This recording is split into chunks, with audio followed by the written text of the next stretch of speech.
Bismillahirrahmanirrahim.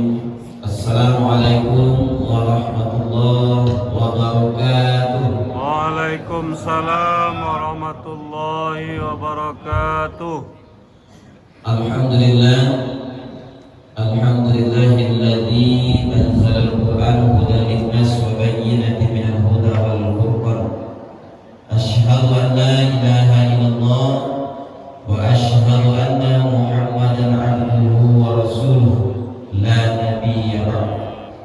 Pertama dan utama sekali, marilah kita mengucapkan puja beserta puji syukur kehadirat Allah yang mana subuh ini kembali kita bisa melangkahkan kaki dan mengayunkan tangan kita menuju masjid yang sama-sama kita cintai ini, yakninya untuk melaksanakan aktivitas kita sebagai umat Islam, yaitu melaksanakan sholat subuh secara berjamaah.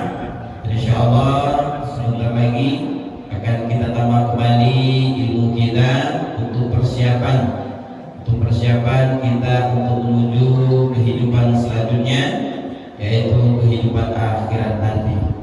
Daripada itu, mudah-mudahan kita bermohon kepada Allah, mudah-mudahan setiap majelis ilmu yang kita lakukan mudah-mudahan bisa mengantarkan kita menjadi manusia-manusia terbaik, sehingga kita di akhirat nanti dimasukkan oleh Allah Subhanahu wa taala ke dalam surganya. Amin. Amin ya rabbal alamin. Salawat dan salam yang kita untukkan buat baginda Rasulullah sallallahu alaihi wasallam dengan lafaz Allahumma sholli ala Muhammad wa ala ali Muhammad. Bapak-bapak, ibu-ibu beserta jemaah Masjid Baitur Rahim Musola Nurul Ikhlas Musola Thaibah, yaitu teristimewa, yaitu Ustaz kita Ustaz Haji Amirwan FA. Baik Bapak dan Ibu, tanpa memperpanjang mukadimah, langsung saja kita masuk pengajian kita pada subuh ini yang akan disampaikan oleh Ustaz kita Ustaz Haji Amirwan FA. Langsung saja kepada Ustaz kita persilakan.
Waalaikumsalam warahmatullahi wabarakatuh. Bismillahirrahmanirrahim. Ada apa yang kita perlu gitu. Ya, ada asal. Dari jaga alat satu tiga alat satu tiga CDI.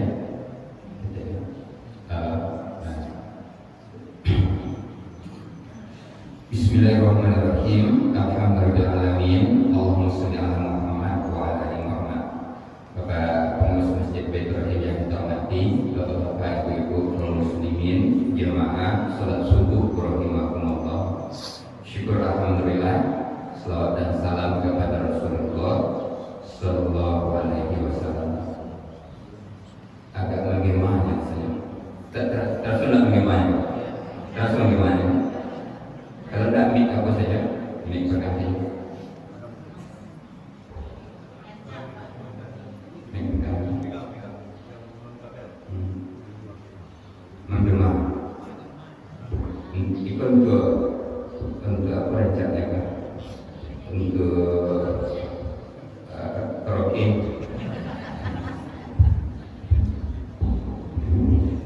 Satu dan tiga,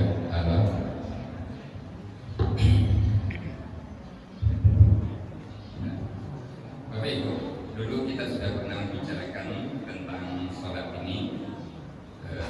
Nanti yang kita kejar adalah sambungannya. Sehubungan dengan sholat, manusia terbagi kepada 3 kelompok. Ini sudah kita bicarakan dulu. Yang pertama apa? Dia sholat akhirnya Masuk surga. Yang kedua, dia tidak sholat akhirnya masuk Neraka. Yang ketiga, dia Sholat akhirnya masuk neraka. Dia sholat akhirnya masuk surga, wajar nggak? Dia tidak sholat akhirnya masuk neraka, wajar nggak? Wajar.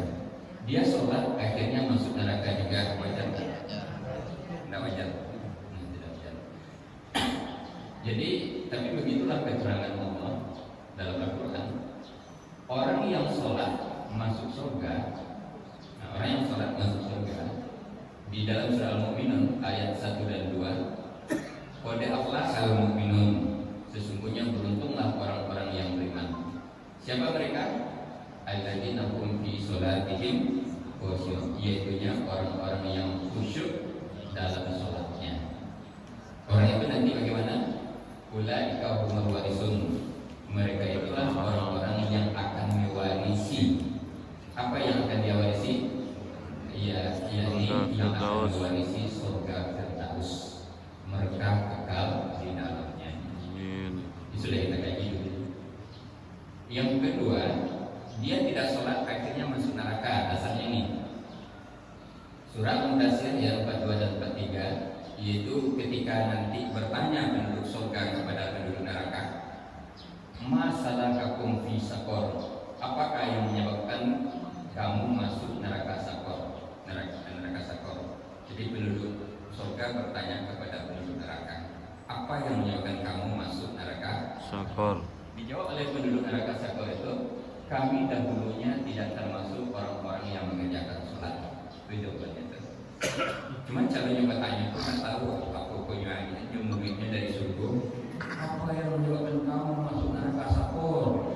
Dijawab, kamu dulu tidak sholat loh. Atau yang pakai WA atau video call, aku tidak tahu itu teknisnya. Tapi Al-Quran bicaranya seperti itu. Lalu orang yang sholat tapi masuk neraka juga, ayatnya sudah hafal oleh kita. Fawailul lil musallin, maka kecelakaanlah atau neraka wailah bagi orang-orang yang sholat. Siapa mereka? Alladzina hum an sholatihim sahun, yaitunya orang-orang yang lalai dari sholatnya. Gitu. Tiga kelompok ini, dia sholat akhirnya masuk surga, dia tidak sholat akhirnya masuk neraka, dia sholat akhirnya masuk neraka. Di mana simpangnya yang sholat ini? Sholat masuk surga, sholat masuk neraka. Di mana simpangnya? Simpangnya ternyata di khusyuk dan lalai. Khusyuk dan lalai. Itu sudah kita bicarakan panjang lebar dulu. Ini yang kita coba membicarakan adalah ingin tidak sholatnya khusyuk. ingin. Tapi sholat Bapak Ibu ini kan khusyuk. Ini Pak supaya lebih khusyuk. Ingin Pak? Ingin. Kalau ingin, aku tunjukkan langkah-langkahnya saja. Langkah-langkahnya. Ini ke kerajaan surga. Langkah-langkahnya yang pertama yang itu meramu bahan. Nah, semua kurang kamu di rumah itu aku udah diramu dulu itu. Nah, kan bahan-bahannya tuh. Aku bahannya kalau untuk membeli rumah itu kasih batu, semen, kan itu kan diramu itu dulu. Dari kalau ibu membeli randang, apa kok bahannya itu? Granit boleh, ada giang, lado, bumbu lain, kan itu tuh. Nah, ya sudah itu bagaimana lagi mengolah bahan? Kalau tiba dikasih tadi, tiba di batu tadi di bahan sudah itu juga dicampur diolah. Nah, kalau tadi ibu randang itu keranginya di bahan, ladonya di bahan, itu namanya mengolah bahan. Dan berapa takarannya? Yang ketiga kali mengaduk bahan. Di bahan yang lado tadi diaduk. Kalau ubi rantang itu bahan yang diolah tadi itu anan dulu dimasukkan ke kuali. Dagingnya dulu dimasukkan ke lado juga. Santan dulu. Nah, kalau selasa dan menurutkan itu lain-lain jadinya. Nah,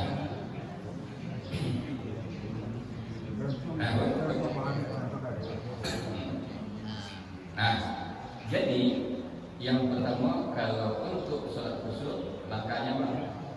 Meramu bahan. Meramu bahan. Yang kedua Mengolah bahan.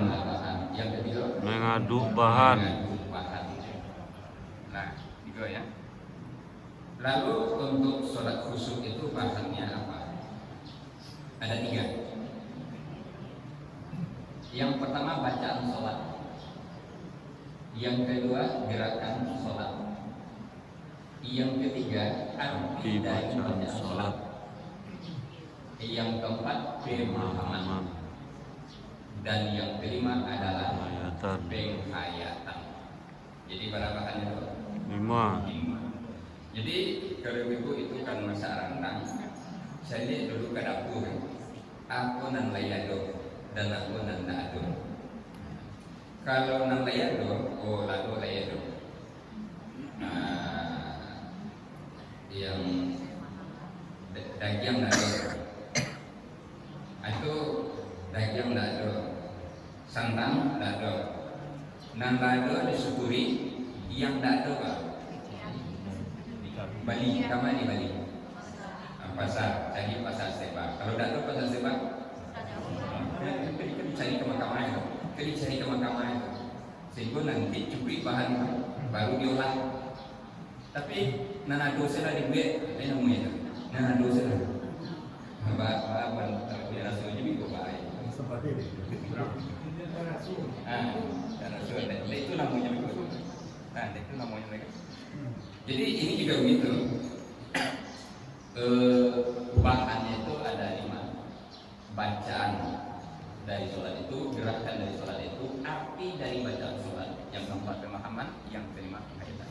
Sekarang kita cek ini dari nanti muko barang nado barang nado. Coba kita cek.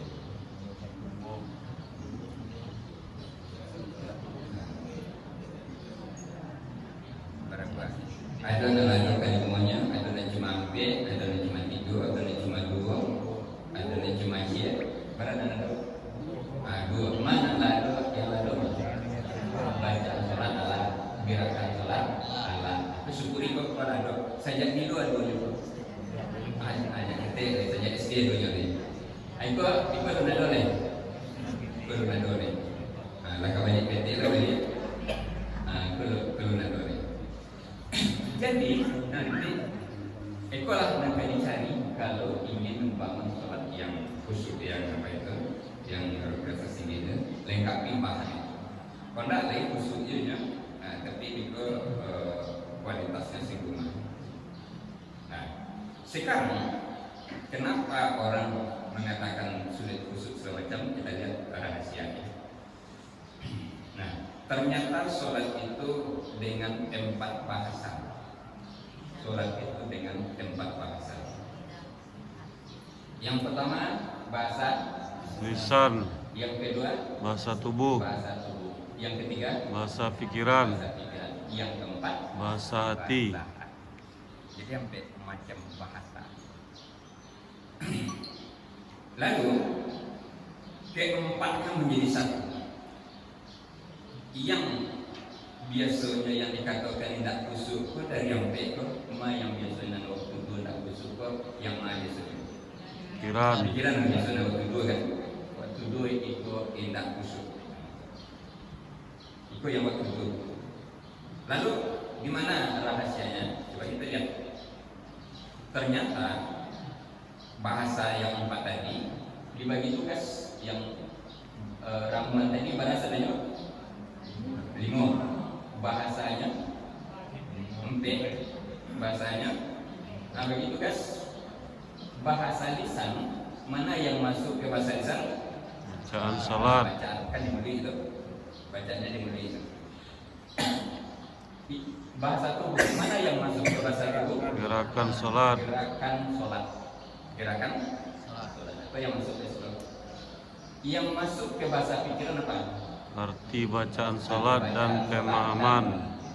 Pemahamannya. Jadi arti dari bacaan sholat ya pemahaman masuk ke bahasa Pikiran. Nah, ke situ masuknya. Sedangkan bahasa hati penghayatan. Ini salah apa? Penghayatan. Saya lihat di sini. Penghayatan. N-nya tadi di sini. Jadi P ini seperti tadi. Penghayatan.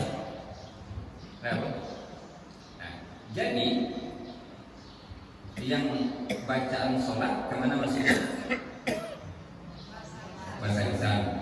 Gerakan sholat Bahasa tubuh. bahasa tubuh. arti sholat dan pemahaman, bahasa pikiran, penghayatan, bahasa hati, nah keempatnya menyatu jadi satu. Lisan, anggota tubuh, pikiran dan hati menyatu menjadi satu. Apa yang dibaca oleh mulut itu yang diartikan, dipahami oleh kepala, dan itu yang dirasakan oleh hati. Nah, kalau tadi cuma dua saja, kan baca juga kan itu. Kalau itu bahasanya berapa bro? Dua bro. Bahasanya dua bro. Bahasa lisan je, bahasa tubuh je.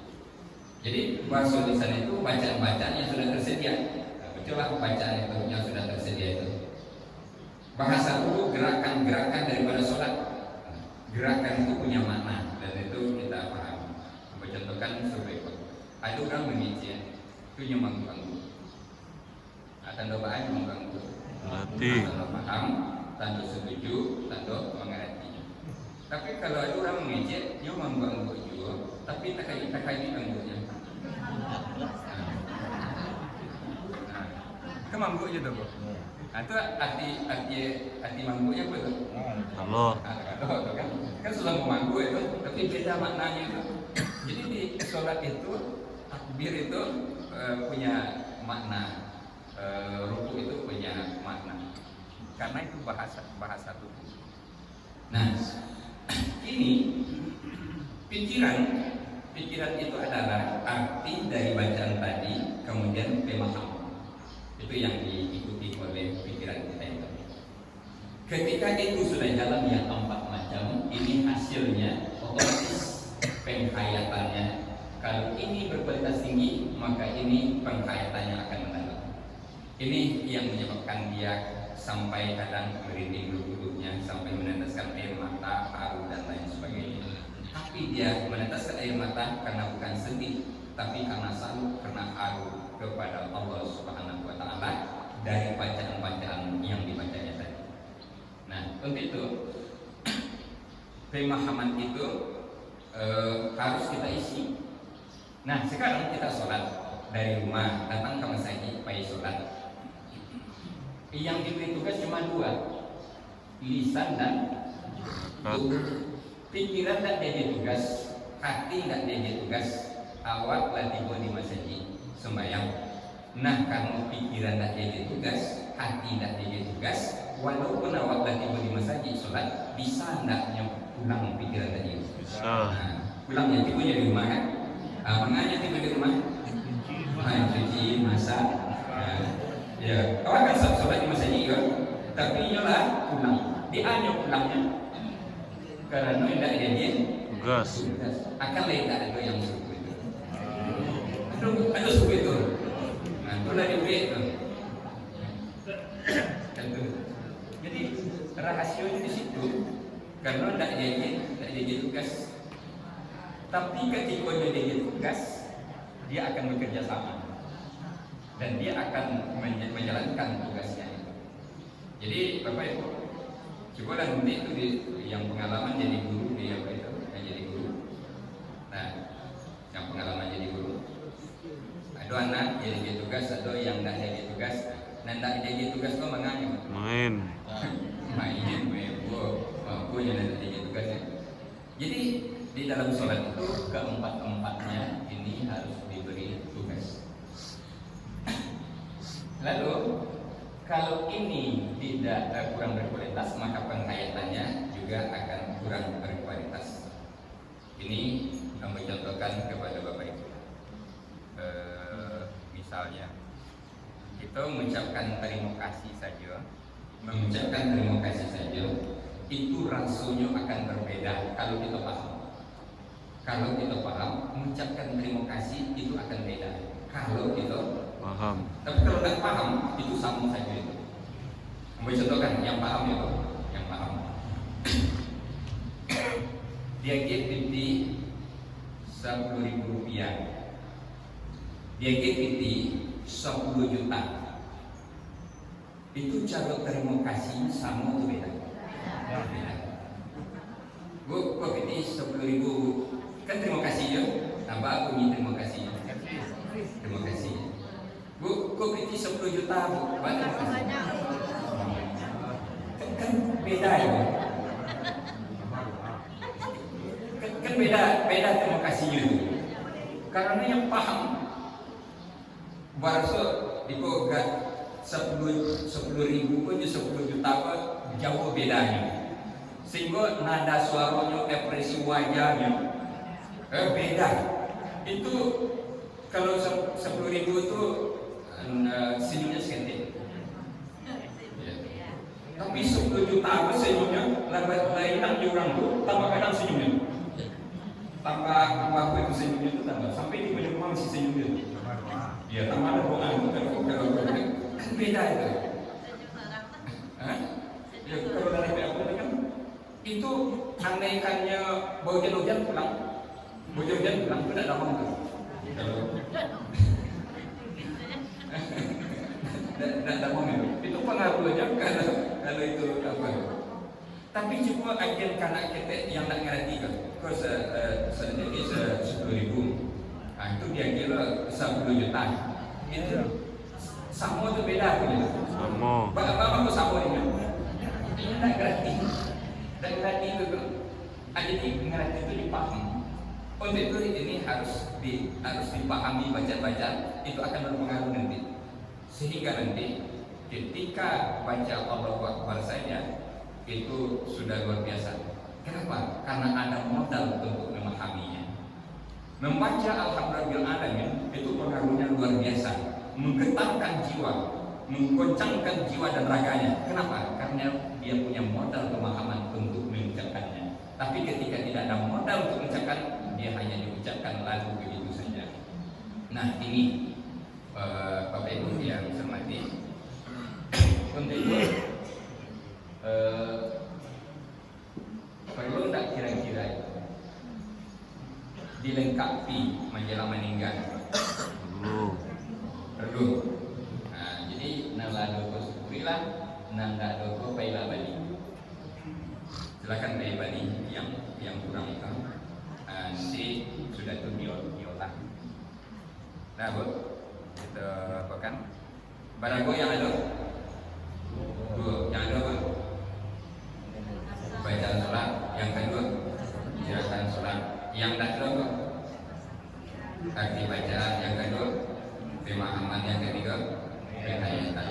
Nanda doko syukuri, laksanakan tadi. Yang tak doko silakan bebani. Sudah itu diolah. Pasar raya, pasar seba. Pasar seba, nado pasar seba. Ya silakan kalau ada di Mas Haji, beli di Mas Haji. Ya, kalau ada di mana di pasar di Masjid Raya, cari ke Masjid Raya. Kalau ada di Al Hakim, cari di Al Hakim. Kalau ada di Baitur Rahim, silakan kembali ke Baitur Rahim. Nanti sudah itu diadu. Nah, itu saja. Kenapa ini? Ini sudah orang belajarnya tidak memungkinkan semuanya. Kenapa? Karena ini memerlukan waktu, ini memerlukan keseriusan. Coba lah Ibu, mulai sudah dilakukan di masa santan itu dari tiga-tigaan saja. Nah, tiga-tigaan itu apa jadinya Masih. apa jadinya? Baca santan ya. Jadi untuk itu tambah sampaikan untuk umum, tapi yang akan belajar siapa yang mau yang bersungguh-sungguh. Pokoknya kalau dari buka umum. Kenapa? Ini adalah orang yang bersungguh-sungguh untuk mau melengkapi pendidikan itu. Jadi perlu waktu yang cukup, pertemuan yang intensif. Untuk itu saya hanya menyampaikan kalau ingin sholat khusyuk seperti para nabi, para rasul, orang-orang soleh, orang-orang yang sudah diakui apa itu, baginya caranya seperti ini. Nah, tinggal selero dari awal. Kalau tak buka selero itu akan ada jalan. Di mana ada kemauan, Di situ ada jalan. Tapi kalau selero tidak terbuka, jadi itu bagi ke bawah. Kalau hanya sekedar ceramah itu sudah terpenuhi ceramahan.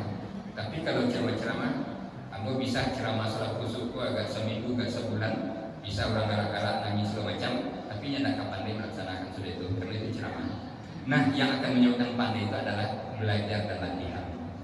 Diajar bacaannya, itu artinya, pemahamannya, penghayatan, langsung dipraktekkan, dilatih. Akhirnya dari latihan itulah menjadi terakhir pas jam 6. Kalau debatannya agak ciet atau itu silakan, kalau tidak kita tutup. Silakan. Terima kasih Ustaz. Ya. Jadi awak mencari solat itu kan pemahaman itu rasanya ada dialog antara awak dengan Allah. Ya. Jadi artinya konflik lengkap semua sudah utuh. Ya. Segala pemahaman. Ya. Jadi contoh antara awak jadi sehari-hari kuah muka waktu orang kerja macam tu solatnya. Ya. Memang solat sunat kuah. Ya. Kira-kira ajar maaf waktu beda antara awak dengan orang tua. Awak ingin solat kau bersuat ya awak. Ya. Kau mengganggu juga. Ma yang terbaik Pak. Nah, nanti sholat itu, Bapak Ibu, latihan puncaknya adalah sebentar. Ini pertanyaannya jelelah pertanyaannya. Jadi sholatnya, awak sholat tenang di kanan awak, kurang sholat sampai jadi awak tak ganggukan itu. Nah, sholat khusyuk ini nanti final latihannya ada tempatnya dua. Yang pertama di tempat yang sunyi senyap di tengah keringan malam. Yang kedua di tengah hiruk-pikuknya pasar. Di situ finalnya. Jadi sunyi senyap tengah malam itu kita latihan bisa. Kemudian cari di pasar di mana yang itu. Situ bantang sajadah. Soalnya situ. Dan tagaku dia kiri kanan itu yang apa itu. Iya. Jadi tolong bedakan nanti antara khusyuk dan nyaman. Antara khusyuk dan nyaman. Kalau nyaman itu dari luar, dia hiasin, dijangin, sampai parkir yang memadai, sandal yang agak segala macam, itu kenyamanan itu. Tapi kalau khusyuk dari dalam. Jadi yang sholat khusyuk itu tidak terpengaruh oleh yang sibuk itu. Apa itu tadi? Kenapa seperti itu? Karena modalnya mungkin dua, bacaan dan gerakan. Pemahamannya mudah. Karena tidak dia tugas, nampaknya orang sembahyang menitnya perhatian juga. Anan payahnya ketika sholat itu, orang kan sholat itu baca tahiyat itu, yang baca tahiyat, kemudian itu, nah orang sebelah kidanya tangan sebelah kanan. Rukunan sebelah kiri tunjuknya main-main itu. Dia tak pernah cari, hanya baca tahiyat, tapi yang cari ke situ tahiyat di kubah itu di Amerika. Barokatuh suruh leda kami ahur. Assalamualaikum ayuhan. Minggu ini kecil ke pengurus kurang perlu. Anak baca awak bacanya tapi pikiran awak nak bahas. Itu. Tapi kalau orang itu sudah main ini dia tidak cepat pengaruh kiri kanan muka belakang itu tidak ada pengaruh.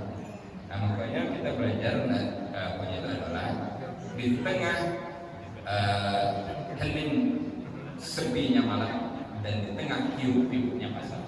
Nah di situ berarti tidak pengaruh tidak baik. Kan ada orang sholat itu. Ada dulu bertiga suku motota yang telah besok punya sholat. Nah, kumotah gak kuik solonya. Sudah sesolat, baru saja baca salam, langsung orang protes. Tapi itu ceritanya turun. Aku yang sama, aku selingkuh itu. Iya. Apa bisa dia yang protes itu?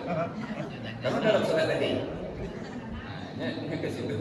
Akan lain tak ada yang selingkuh itu. Jadi Bapak Ibu yang saya hormati, karena ini sholat ini adalah yang agama dan sholat ini yang akan dihisab pertama kali di akhirat nanti, makanya kita harus dinaikkan kualitas sholat seiring dengan usia kita itu. Itu pertanyaan tadi, ikhya. Demikian, assalamualaikum warahmatullahi wabarakatuh. Waalaikumsalam warahmatullahi wabarakatuh.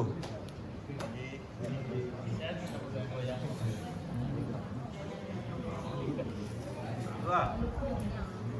Dah.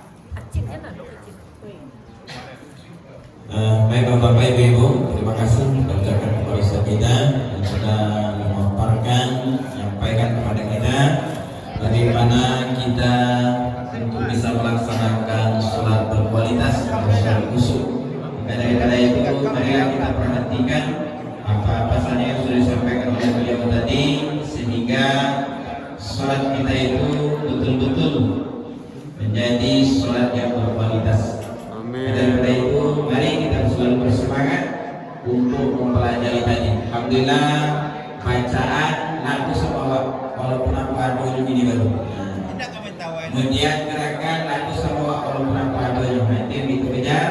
Mari bersama-sama selagi masih diberikan kesempatan oleh Allah, mari kita kejar. Mudah-mudahan kita bisa mendapatkan sholat yang khusyuk itu.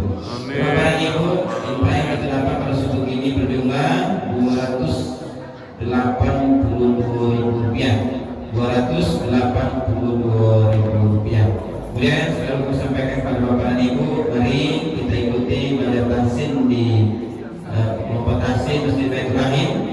Insyaallah malam nanti sudah sholat pagi dan malam besok, mudah-mudahan tidak ada halangan akan kita lanjutkan pelajaran tahsin kita.